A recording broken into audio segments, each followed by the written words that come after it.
What's going on, Dork Squad? It's Nintendork back with another video, and today, oh my gosh.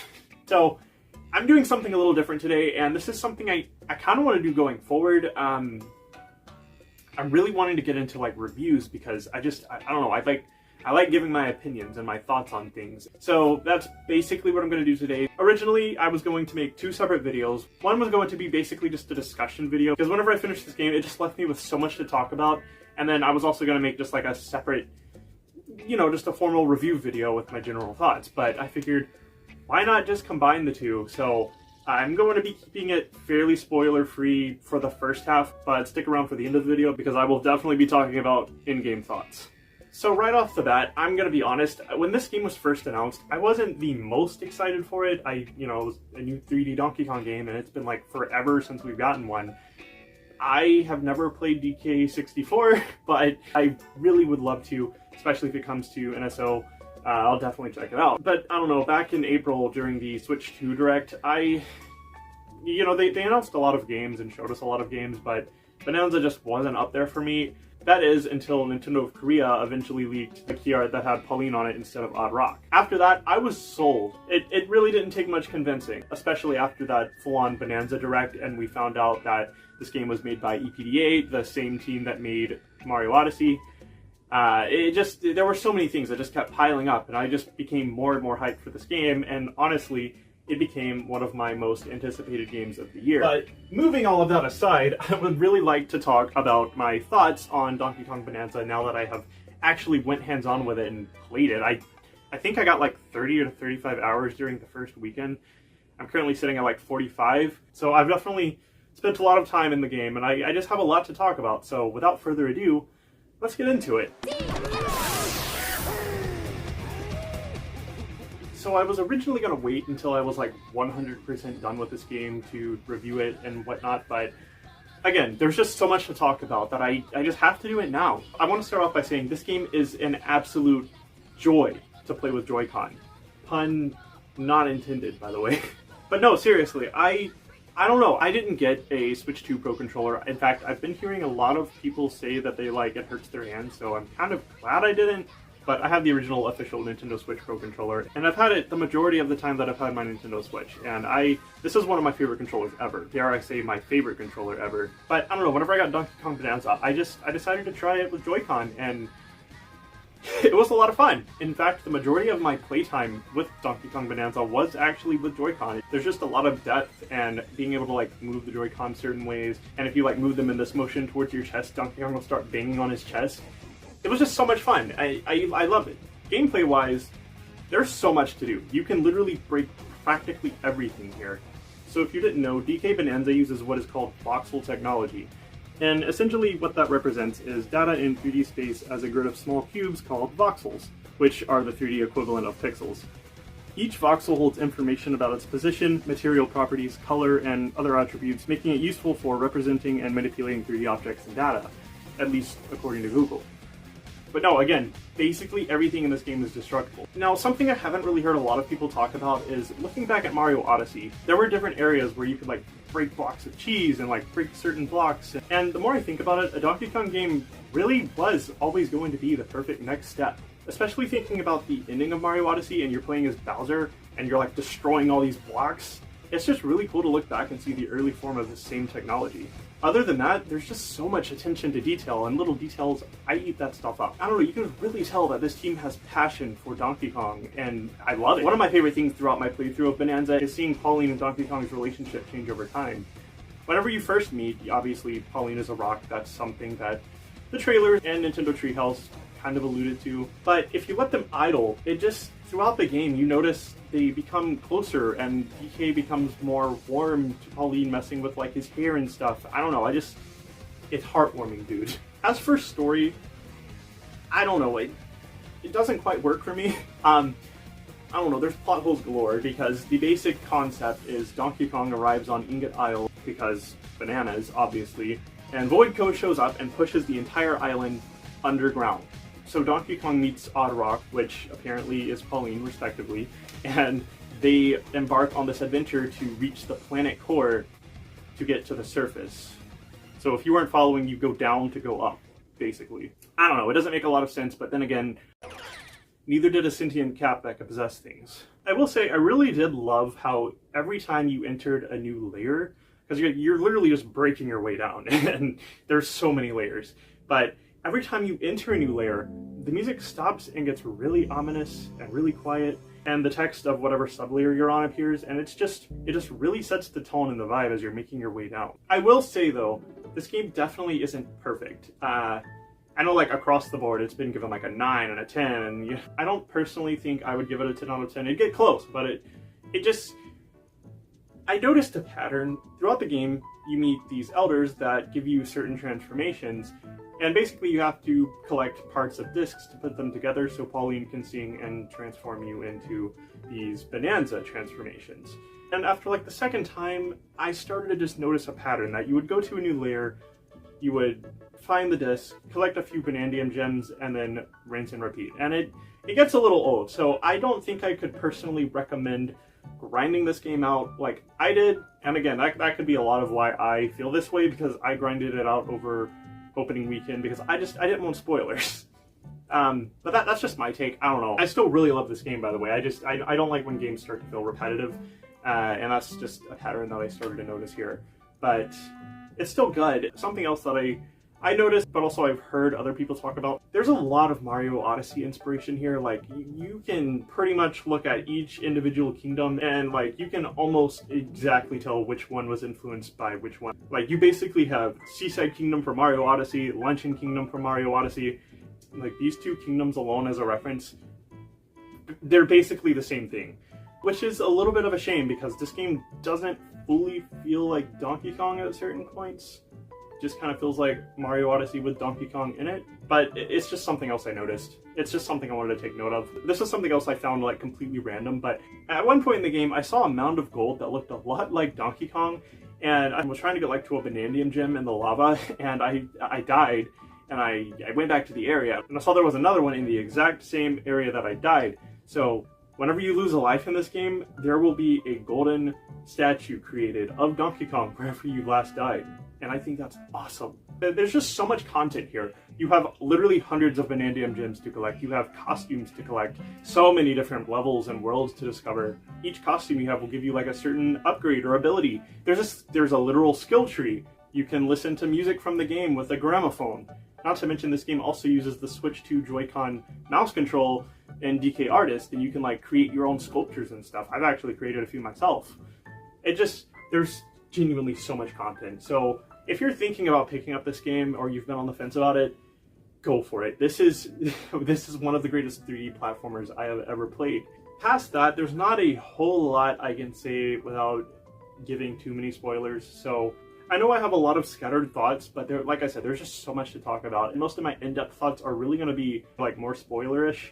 So if you haven't beaten the game or don't want spoilers, I'll give you one last chance to click off the video before I just open the floodgates, basically. If you don't want spoilers, just come back and watch this video later, or you can skip to this time in the video.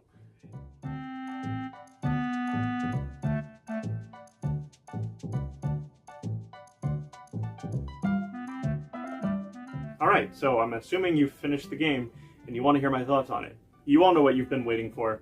The ending of this game was absolutely incredible. Donkey Kong and Pauline finally make it to the planet core, all just to find out that Void Kong is down there, and this entire time, Void Kong has been trying to get Pauline to get to the planet core to use her power to awaken it. And you have this really cool boss fight where you can't sing, and that's something else that I really loved about this game. There were certain areas in the game where it just kind of used your advantages and different things you were given early game against you. And same thing here, in this fight with Void Kong, you can't sing, and so you're basically having to just fight as Donkey Kong, and I love that type of stuff. But yeah, finally, you take out Void Kong, and Donkey Kong and Pauline make their wish, and they get to the surface, and it was just, it was such a heartwarming ending, and I love it. So yeah, with all of that, thank you all so much for sticking around to the end of the video. Let me know what you think of Donkey Kong Bonanza. Did you enjoy it? Did you play it? Are you gonna play it? I'm really interested to know. But yeah, with all that said, stay awesome and have a wonderful day.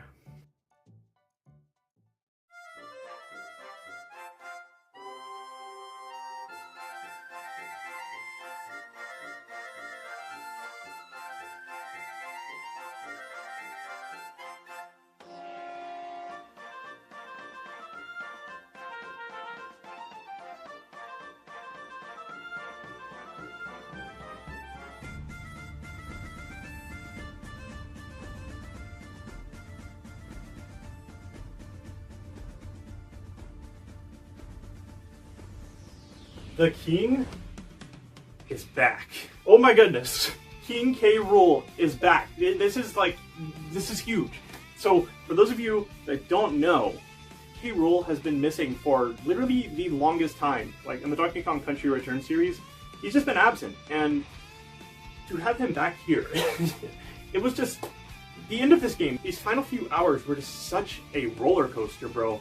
Like, you make it to the supposed planet core, and as you make your way through, the Fractals are saying, leave, go, you shouldn't be here, and it's just really ominous and kind of creepy in a way. But as one does, naturally you progress through the game and you make it to the core.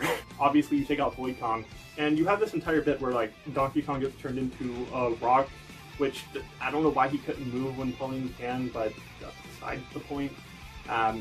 But then Pauline sings and like awakens Donkey Kong, but Void Kong actually isn't done yet, so he gets up and he rushes towards the planet core. And we just get this awesome shot of K. Rool just like giving Void Kong the Team Rocket treatment, and it's great. But this is legitimately the best way they could have brought K. Rool back, especially because it's kind of fourth wall breaking that he references how long he's been gone, and the fact that like they're giving a real in-game reason for his absence is just genius. But yeah, next you have to like follow him down a hole, and this part of the game is where I really have negative emotions, because for the next like 30-40 minutes you're basically just topping minecarts to get further down and chase after K. Rool, and I really loved the reveal, which is weird because I'm not usually a fan of like the whole twist villain reveal, but I think it was done right here, because even playing Bananza, there's definitely proof and references that K. Rool exists. Because you have like Banandium skeletons, which look a lot like Kremlings, and there's like crocodile stuff everywhere. Even the Croco missions you have to do, like it's all right there. But no, this is one of those areas in the game, like it kind of reminds me of Mario Odyssey when you get to the Moon Kingdom and you have to go like through this cave just to get to the chapel. I'm not gonna lie, there's an exploit in that game that lets you skip the entire sequence by jumping on the Sphinx. Yeah, I skip that every time.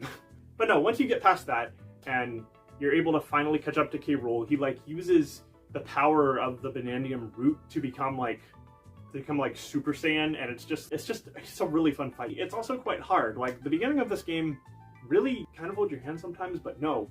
The ending of this game, I died a few times. By a few times, I mean like a lot of times. But you finally take him out, and Pauline and Donkey Kong make their wish, and something I think is so beautiful. I don't know if it was intentionally done, but it's almost like their wishes were intertwined, and Donkey Kong wishes for bananas, and Pauline wishes to get to the surface, and like literal bananas are used to like get them to the top. But yeah, the game kind of just rolls credits there, and it's like, what? So you're greeted by this Donkey Kong Bananza logo that has K. Rool on it, and then the original theme and like credits start playing from Donkey Kong Country, which I actually played last year, so I had so much appreciation for this. And you know, if you're a hardcore Donkey Kong fan, you know this isn't the end. You get this shot of K. Rool waking up, and then you see him on like his jetpack, and he like flies up to Donkey Kong and Pauline as they're getting to the surface, and the K. Rool theme starts to play. It's just so hype, bro. It's so so you're just having to like dodge him and avoid him as you're like still rising up, and then finally you get that last hit, and he blasts off, and you reach the surface, all just to find out you're in New Donk City from Mario Odyssey. And it was at this point that I knew this game was a prequel. Putting a pin in that, I want to say, it could just be me. I don't know why Nintendo was so secretive about why Pauline was 13 in this game, because whenever they said they wanted gamers to like figure it out and piece it together as they like progress through the game, I kind of thought there would be like more lore, I guess. I don't know, but there really wasn't. So I don't know what's up with that. I will say Pauline does talk about her grandma throughout this game, and I've heard people speculating that her grandma could be like Lady from the original Donkey Kong, and it now kind of like divides Mario and Pauline and Lady and Jumpman, which is cool, but there still are plot holes, so I don't know. I might make a video talking about the timeline in the future. That could be cool. But back to Bananza hype. You get to New Donk City, and K. Rool is just like taking over. Like you got billboards galore. It says K. Rool is back. It was just like a giant celebration, and I thought it was so cool. So you have this like sequence where you have to like make your way to K. Rool again, and this one's not as long. You finally catch up to him. He's just like in this giant boxing ring from Donkey Kong 64, and then he becomes the King of Rot. Also, remember how I said the previous fight was hard? Yeah, this one isn't any better. I died so much. Anyway, you just have this really cool fight scene where you have to use all of your transformations, and it's just so fun. Especially if you can like nail that pattern down like I did, you're good, but it just kind of throws you in there, and you're just kind of expected to figure it out yourself. I kind of wish you would respawn like at the fight instead of having to like respawn a minute before the fight and then make your way back to it. That was annoying, but yeah, you take out K. Rool and then you get this cutscene with Donkey Kong and Pauline kind of realizes that Donkey Kong has a different dream than her, and then he sets off, and then that's the end of the game. There's a lot, and despite some of the negative ways I felt about this game, it's so easy to overlook when you have a game this wonderful and exciting to play. I do feel like Pauline and Donkey Kong's story were a little undercooked, especially like throughout the game you find out that Pauline has like this special talent, and it's kind of like, what's up with that? And later on you figure out it's literally just the same power that we've been using all along, except she has enough power to awaken the planet core. The ending also felt a little glossed over because like midway through the game, you lose Pauline to one of the eels, and Donkey Kong is like freaking out because Pauline's not here and he misses her. But then at the end of the game, it's like, peace out. So yeah, I don't know, I just wish that there was a little more there. Something else I didn't talk about is the music. A lot of people have been really glazing the music, but personally, I don't think it's all that great. Like, I think it's good, but there wasn't really a track that just, you know, stood out to me. Except for one. You know the one. We're breaking through, right to the core. No stopping us, not anymore. I'm heading home to city streets, your beat now mine. Our dreams are lost, unleashed. You and me. Heart of Gold is one of the best songs from this game. I really loved the Bananza songs. Mostly, I just liked the DK Bananza, but I mean, overall, the music was okay. It wasn't like, in comparison to like some of the previous Nintendo titles we've seen, that wasn't like the best, but it was still good. I wish Heart of Gold really had a chance to shine outside of just the credits. So it is the credit song, and I wish Mario Odyssey, for example, they had Jump Up Superstar, and then at the end of the game they had Break Free. Both are incredible songs. There was just something about playing the end of Mario Odyssey with that song playing that just hits different. And I feel like that could have elevated this game to be even better than Mario Odyssey for me, because that is one of my favorite games of all time. Heck, I even replayed it not too long ago. But no, we did get a sequence in the game where like Pauline's singing to Donkey Kong to get him out of that Voidco rock skate, but it didn't last long enough. I feel like any emotional moment that really could have hit in this game didn't really get a chance to, and that kind of makes me sad. But overall, it's not bad. It's just me being nitpicky, I guess. And that's basically all I wanted to talk about. There really is just so much here. And I know whenever we first saw Donkey Kong's new design, which I really love, by the way, I couldn't imagine this game with Rare DK. Rare DK is expressive, but not to this level. Anyway, looking back, I find it so funny that we were so concerned about Nintendo just kind of forgetting about Rare DK, but honestly, there's still so much inspiration here. The Fractons themselves look like they were ripped straight out of Banjo and Kazooie. And like I said earlier in this video, you can just really tell that this team has passion for the Donkey Kong series. Specifically Donkey Kong Country, but between the music and K. Rool, the way they handled it, it's just so good. And after I finished the game, I took some time to watch different people that have streamed the game to just watch their reactions, and it's just currently become one of my favorite things. Like, check out these couple of clips. No, he's getting up, he's getting up, he's getting up, he's getting up. Oh, shit. Let the music drop! Oh, man! Da-da-da-da-da-da. Filthy monkeys, look at him, his little copter! The Bananza Brood is mine! Oh my gosh! Oh, dude! We're gonna hear a remix! Da-na-na! Na-na-na-na-na! So we're traveling up? Oh my gosh! This game is peak. This game is peak. This game is peak. This game is peak. This game is peak. Whoa! Oh my gosh! K. Rool? Excuse me? Where? Oh, they did a fake ending! I love that so much. Chef's kiss, yes! Oh! Wait, with his helicopter thing? It's just so great. I love it, and I love this game. Even with my nitpicks, granted, I haven't played Expedition 33, but this is probably going to be my personal game of the year. I don't think it'll win, but it'll for sure be a contender, and rightfully so. This game is pure joy, and like I said, one of the best 3D platformers I've ever played. I know I've said a lot, and my thoughts have been pretty scattered, but overall, I think I have to give it an 8.5 out of 10. There's just a few things holding it back from being that perfect 10 out of 10. I mean, like, especially in comparison to Odyssey, it's close, but like, in Mario Odyssey, we could even listen to the music wherever we wanted. You're kind of just confined to a specific rest area in Donkey Kong Bonanza, and it's kind of frustrating. There are a couple of bangers I would like to listen to throughout my journey. But yeah, this game is incredible. It just feels like one giant Donkey Kong celebration, and I love that.